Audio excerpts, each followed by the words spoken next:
नमस्कार, सुस्वागतम साथियों। तो आप सभी का स्वागत है आप सभी के अपना चैनल IBSC इंड्यूस क्लासेस में। देखिए साथियों, सबसे पहले तो मैं आपको अवगत करा लूँ कि राजस्थान में सर्दी जो है वो काफ़ी बढ़ चुकी है। तो आप अपनी सेहत का ध्यान रखते हुए अपनी पढ़ाई कीजिए ताकि एग्ज़ाम के दिनों में आप कहीं बीमार न पड़ो। ठीक है दोस्तों, तो जो है आप सेहत का ध्यान रखते हुए अपनी पढ़ाई कीजिए। अब हम मैथ में बात करें तो प्रश्नावली कौन सी चल रही है? 11वीं, और 11वीं है। आज उसका हम लेक्चर नंबर कौन सा डिस्कस करेंगे? 4। चौथा जो है हम लेक्चर डिस्कस करेंगे।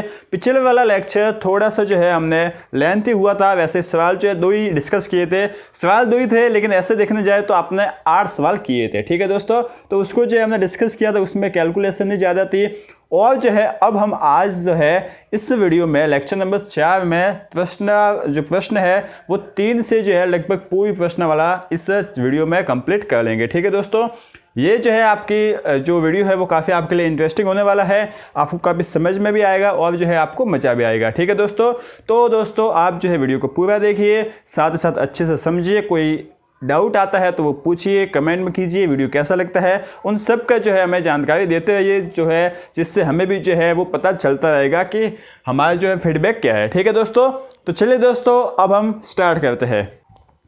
देखिए साथियों, अब आज के इस लेक्चर का पहला सवाल, अब इस प्रश्नावली का तीसरा सवाल हल करते हैं। इसमें क्या बोल रखा है देखिए, आकृति में OA, OB और OC पर क्रमशः L, M और N बिंदु जो है वो इस प्रकार स्थित है कि LM जो है वो AB के समांतर और जो MN है वो BC के समांतर है। तो आपको सिद्ध करना है कि LN जो है वो AC के समांतर होगा। देखिए आपको इसमें ABC एक त्रिभुज दे दिया गया है और इसमें जो है ना L, M और N बिंदु जो है वो स्थित है। ठीक है, अब जो है ना ये बिंदु इस प्रकार स्थित है कि LM जो है वो AB के समांतर, MN है वो इस BC के समांतर। ठीक है, मैं यहाँ पे लिख लेता हूँ ये समांतर और ये जो है क्या है आपस में समांतर है। ठीक है दोस्तों, अब ये आपस में समांतर है तो आपको ये सिद्ध करना है कि LN और AC जो है वो भी आपस में समांतर हो गए। ये जो है आप सिद्ध कीजिए। तो जो है ना आपको कुछ नहीं करना, सिद्ध करने वाले कंसेप्ट में आपको लिखना है। सबसे पहले दिया है, देखिए बहुत ही आसानी से हो जाएगा। आपको क्या लिखना है? दिया है, क्या दे रखा है? आपको यह दे रखा है कि LM समांतर है AB के और जो है MN समांतर है BC के। बस यही दे रखा है। और आप जो है आपको सिद्ध क्या करना है? आपको सिद्ध यह करना है कि सिद्ध करना है। ठीक है दोस्तों, आपको जो है वो सिद्ध क्या करना है कि जो LN होगा वो किसके समांतर है? AC के। LN जो है LN वो AC के समांतर है। ठीक है दोस्तों, यही जो है आपको सिद्ध करना है। तो आप क्या लिखोगे? सबसे पहले लिखोगे उपपत्ति। उपपत्ति जो है आप लिख लिए। अब जो है ना क्या करना, देखिए उपपत्ति लिखने के बाद सबसे पहले देखिए LM जो है ना वो किसके समांतर है? AB के। LM कहाँ पर है? LM ये है। ठीक है, और ये AB है। तो जो है ना आप त्रिभुज कौन सा लीजिए? त्रिभुज लीजिए ये वाला त्रिभुज देखिए, जिससे मैं ब्लैक किया है वो वाला त्रिभुज देखिए, ये वाला त्रिभुज लीजिए। अब इसमें देखिए एक त्रिभुज जिसमें कोई दो भुजाएं जो है वो समांतर है। अब यदि कोई दो भुजा समांतर है तो वो जो भुजा होगी ना LM वाली, वो क्या करेगी? इन अन्य दो भुजाओं को समान अनुपात में बांटेगी। ये जो है आपका थेल्स प्रमेय आपको बताया। ठीक है, ये देखिए उठा के मैं इसको जो है यहाँ पर लिख लेता हूँ, इसको उठाकर मैं यहाँ पर खींचता हूँ तो देखिए कुछ कैसा होगा, इस तरीके का है। इसमें देखिए ये O है, ये A और B है और ये क्या है? L और M है। ठीक है, अब इसमें A, B और LM समांतर है। इसका मतलब क्या हो जाएगा कि OL, ठीक है दोस्तों, OL बटे LA किसके बराबर होगा? OM बटे MB। ठीक है दोस्तों, ये होगा ना पाइथागोरस जो आपकी थेल्स प्रमेय उसके हिसाब से यही होगा। तो जो है ना हमें यही करना है। ठीक है, तो हम कैसे करेंगे? देखिए आपको जो है समझ में तो आ गया। लिखेंगे कैसे? आप लिखोगे कि त्रिभुज OAB में। ठीक है दोस्तों, त्रिभुज OAB में क्या है कि जो LM है वो किसके समांतर है? AB के। और यदि LM AB के समांतर है तब जो है ना हम क्या बोल सकते हैं कि OL देखिए OL बटे LA जो है वो किसके बराबर हो जाएगा? OM बटे MB के। ठीक है, किससे हो जाएगा? थेल्स प्रमेय से। ठीक है, थेल्स प्रमेय से ये जो है हो जाएगा। अब जो है ना इतना जो है आपको समझ में आ गया है। इससे आप समीकरण नंबर दे सकते हो 1। इतना आपने कर लिया। अब आप आए किस में आ गए। अब आप आ जाओ त्रिभुज ओ बी सी में, ठीक है। हम वापस लिखते हैं त्रिभुज ओ बी सी में। अब त्रिभुज ओ बी सी में देखिए आप, ये तो आपको साफ ही दिख रहा है, त्रिभुज ओ बी सी में ये जो आपकी एम एन भुजा है वो बी सी के समांतर है। तो आप क्या लिखोगे कि एम एन समांतर है बी सी के, ये आपने लिख लिया। और यदि ये समांतर है तब जो है ना क्या हो जाएगा कि ओ एम बटे एम बी जो है वो किसके बराबर हो जाएगा, ओ एन बटे एन सी। किससे, थेल्स प्रमेय से। किससे हो जाएगा, थेल्स प्रमेय से। ठीक है दोस्तों, ये जो है आपने लिख लिया। अब जो है ना इसे आप समीकरण दे दो 3। ठीक है दोस्तों, ये जो है आपने समीकरण दे दिया 3। अब जो है ना आपको क्या करना है, देखिए दोस्तों आपको अब जाना है त्रिभुज, अब जो है आपका असली काम हो गया, इतना आपने कर लिया। अब आपको जाना है त्रिभुज ओ ए सी में। ठीक है, कहाँ पे जाओगे, त्रिभुज ओ ए सी में। आप गए त्रिभुज ओ ए सी में, त्रिभुज ओ ए सी में गए तो आप लिखोगे समीकरण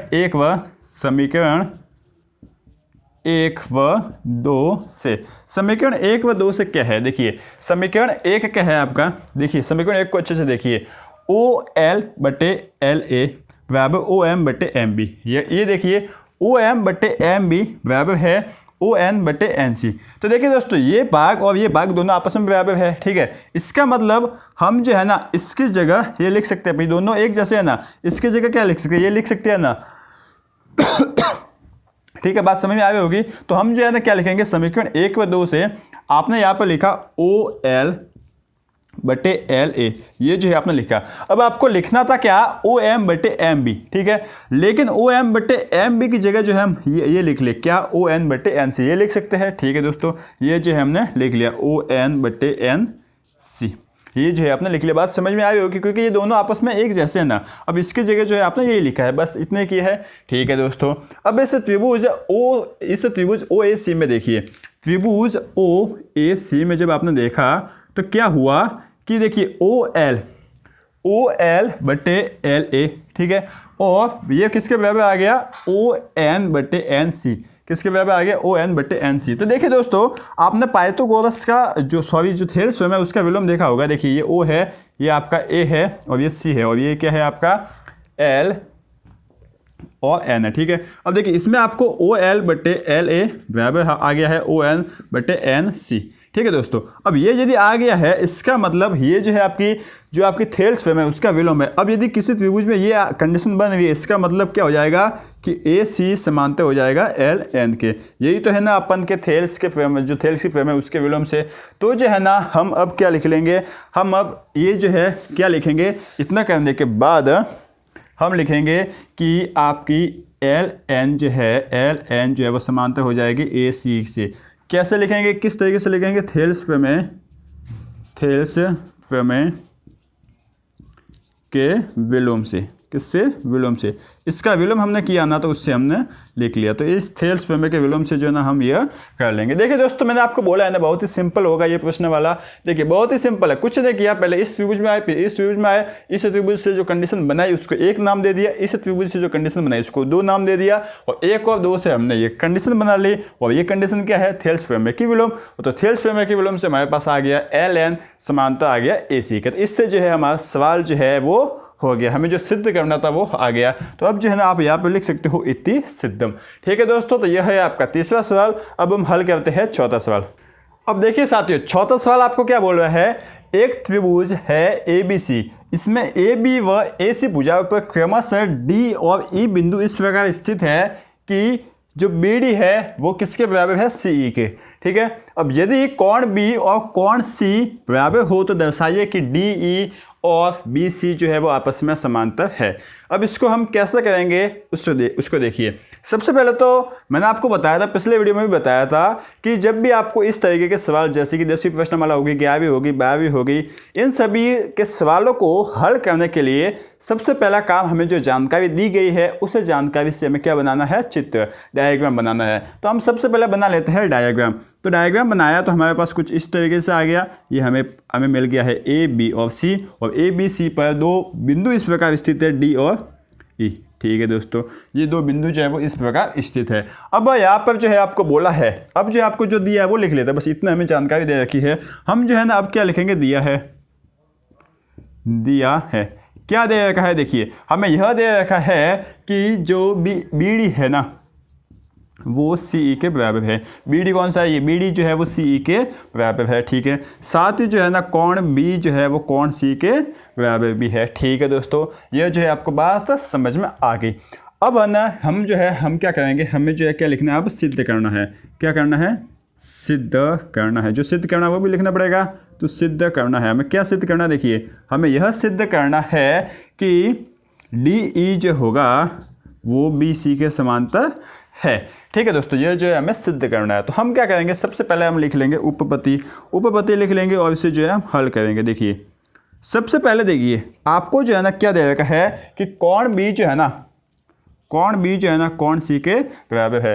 अब कोण बी कोण सी के बराबर है, मतलब एक कोई त्रिभुज है, आप त्रिभुज ले लीजिए ए बी सी। अब ये ए बी सी त्रिभुज है, कोई भी एक त्रिभुज में दो कोण बराबर है, इसका मतलब वो कौन सा त्रिभुज है, समद्विबाहु त्रिभुज। और समद्विबाहु त्रिभुज का मतलब क्या होता है कि उसमें दो भुजाएं समान होती है, ठीक है दोस्तों। और दो भुजाएं कौन सी समान होती है, उन कोणों के सम्मुख भुजा, मतलब उन कोणों के सामने वाली जो भुजा होती है ना वो बराबर होगी, ठीक है। इसका मतलब दो कोण बराबर है, इसका मतलब कोण सी के सामने वाली भुजा ए बी और कोण बी के सामने वाली भुजा ए सी दोनों आपस में बराबर है, ठीक है दोस्तों। हम लिखेंगे कि अतः, देखिए चूंकि आप लिख लीजिए चूंकि ये है तो अतः जो है ए बी बराबर हो जाएगा ए सी के, ठीक है। आप कारण क्या लिखोगे कि सम्मुख कोणों के सामने वाली भुजाएं समान होती है, सम्मुख समान, समद्विबाहु, समद्विबाहु त्रिभुज में सम्मुख कोणों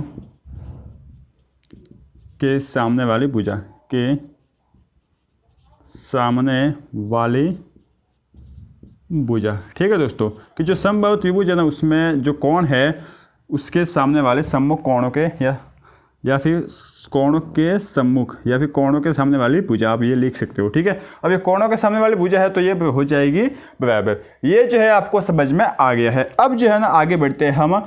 जो ए बी है ना, जो ए बी है ये पूरा क्या है, ये पूरा ए बी है। इस ए बी को हम क्या लिख सकते हैं, A D plus D B, ये हम लिख सकते हैं ना। तो हम क्या लिखेंगे, इस ए बी को देखिए वापस लिख लेते हैं, ए बी बराबर है ए सी। तो ए बी को हम क्या लिखेंगे, A D plus B D, ठीक है दोस्तों। ये अपने लिखा बराबर ए सी को हम क्या लिखेंगे, ए ई प्लस सी ई, ये जो है हमने लिख लिया, ठीक है दोस्तों।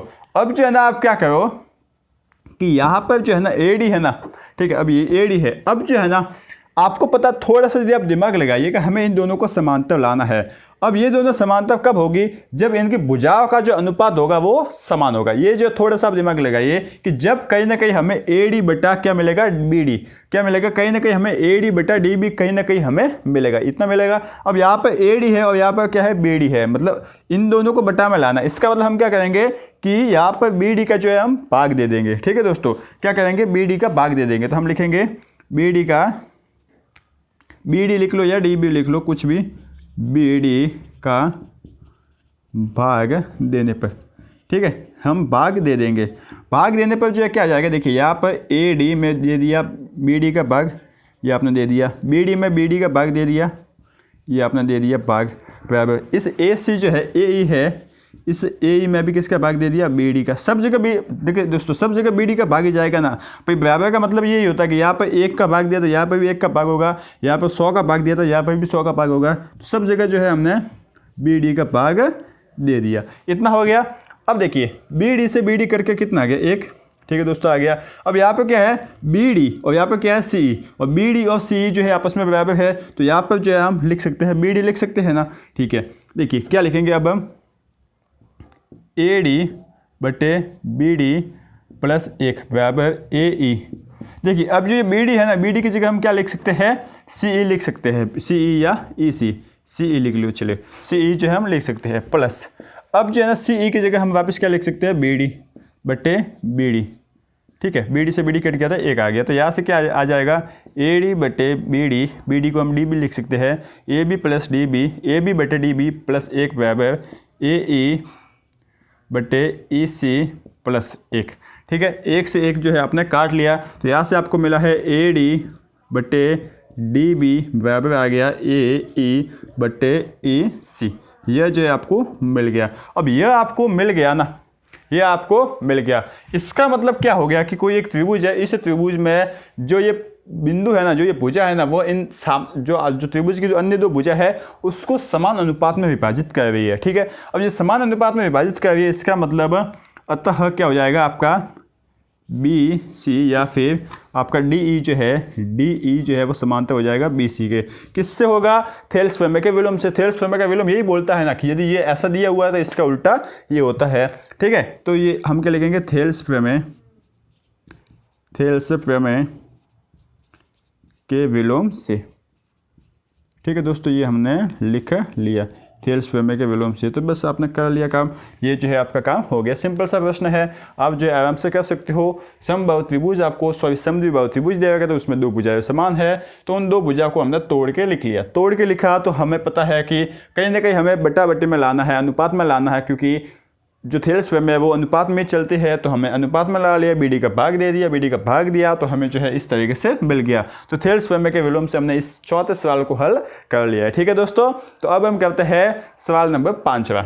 देखिए दोस्तों, 5वां सवाल करते हैं। इसमें जो है आपको क्या बोल रखा है, क्या जानकारी दे रखी है? आपको बोला है कि डी ई समांतर है बी सी के, और साथ साथ सी डी जो है ना वो समांतर है ई एफ के। ठीक है दोस्तों, ये आपका ई एफ हो गया।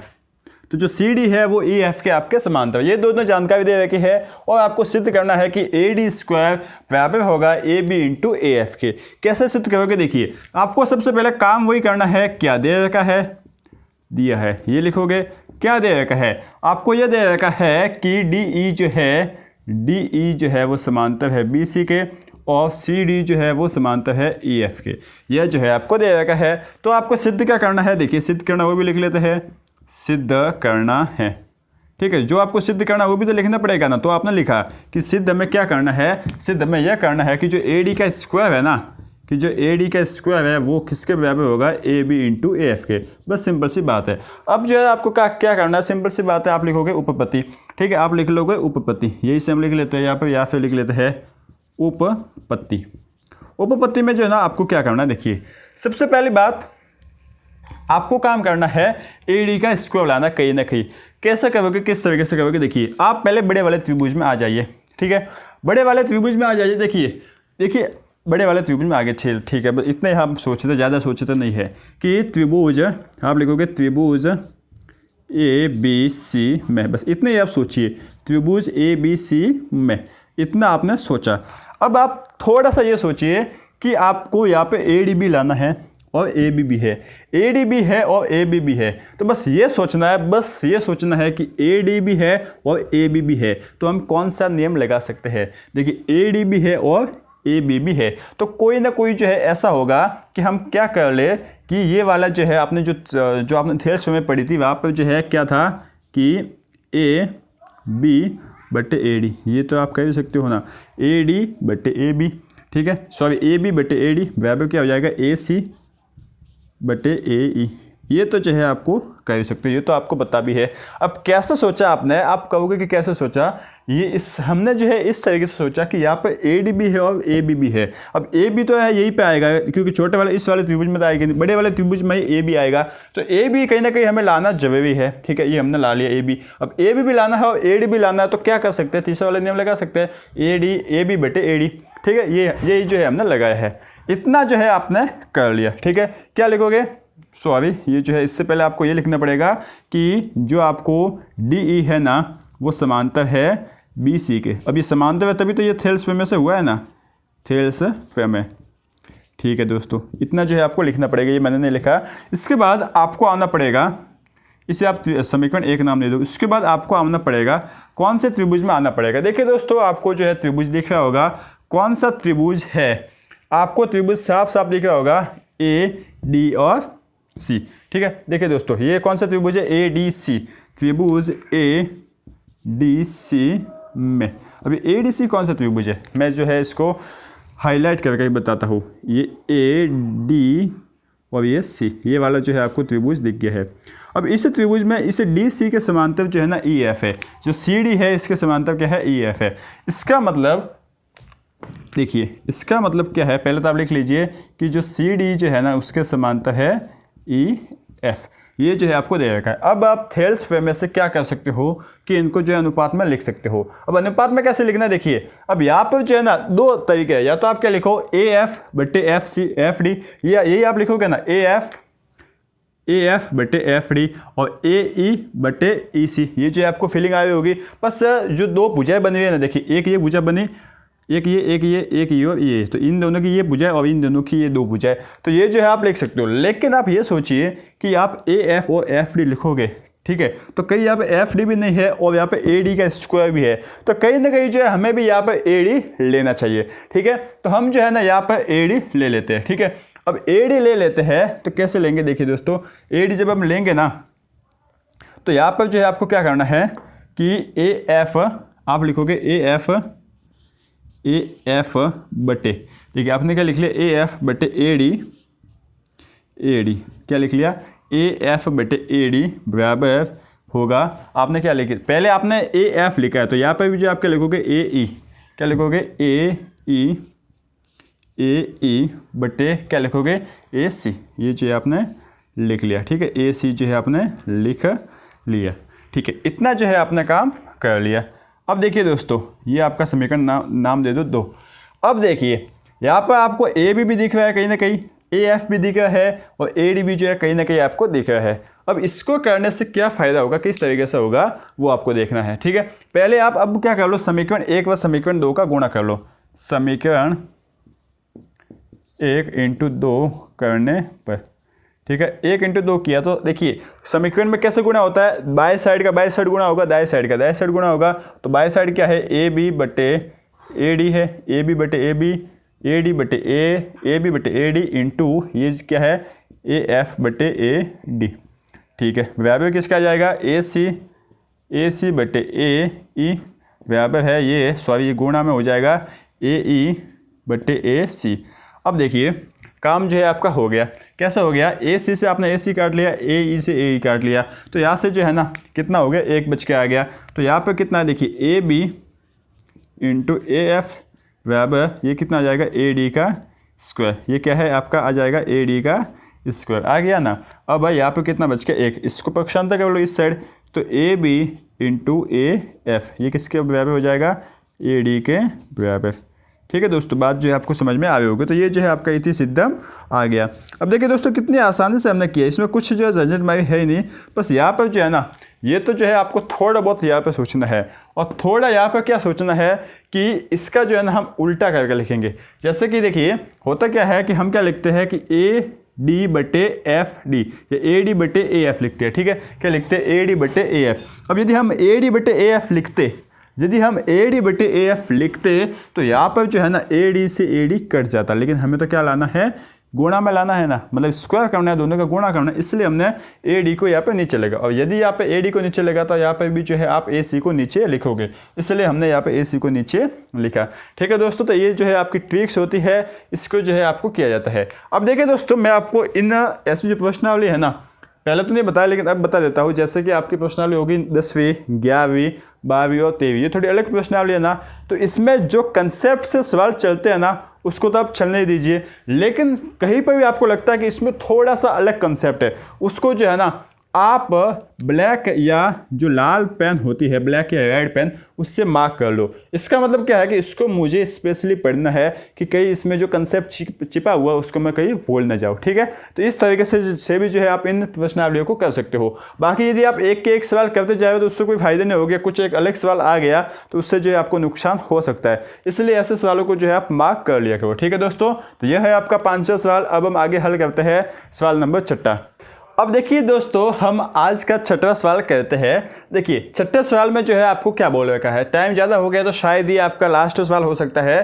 तो 6ठे सवाल में ये बोल रखा है कि यदि आपका ई एफ जो है वो समांतर है डी सी के, साथ ही साथ ये ए बी के समांतर है, ठीक है। ये तीनों मतलब आपस में ए बी ई एफ और सी डी जो डी सी जो है वो तीनों आपस में समांतर है। तो आप सिद्ध कीजिए कि ए ई बटे ए डी, ए ई ए ई बटे ई डी, ठीक है। ए ई बटे ई डी बराबर होगा बी एफ बटे एफ सी के, ठीक है। अब ये कैसे हो सकता है, ये भी जो आपको सोचना पड़ेगा कि यह जो है वो कैसे हो सकता है।